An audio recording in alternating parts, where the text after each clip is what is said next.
बिस्मिल्लाहिर्रहमानिर्रहीम। अस्सलाम वालेकुम। एमबी न्यूज़ के डिस्ट्रिक्ट बुलेटिन के साथ मैं हूं नुज़हत नूर।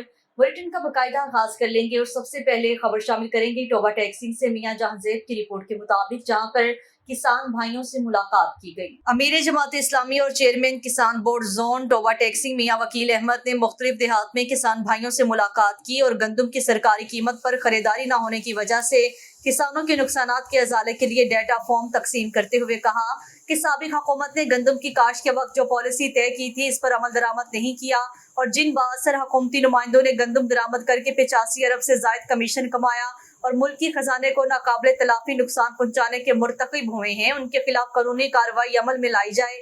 इस मौका पर गुलदाद खान कश्मीरी समेत किसानों की कसीर तादाद भी मौजूद थी। उन्होंने मजीद गुफ्तगू करते हुए कहा है कि अमीर जमात इस्लामी पाकिस्तान हाफिज नईमुर रहमान की क़यादत में नाअहल हुक्मरानों समेत ब्यूरोक्रेसी, मुकामी इंतजामिया और वतन अजीज को मकरूज करने वाले नौसरबाज सियासतदानों के खिलाफ जिद्दोजहद जारी रहेगी। उन्होंने मजीद गुफ्तगू करते हुए कहा है पंजाब हुकूमत ने 400 अरब रुपए किसानों को सब्सिडी देने का ऐलान किया है। उन्होंने हुकूमत को खबरदार करते हुए कहा है अगर हुकूमत ने मनपसंद लोगों में 400 अरब रुपए की बंदर बांट करने की कोशिश की तो फिर इस्लामाबाद की तरफ हजारों किसान मार्च करेंगे। अगर हुकूमत ने रोकने की कोशिश की तो हालात की तमाम तर जिम्मेदारी हुकूमत पर आयद होगी।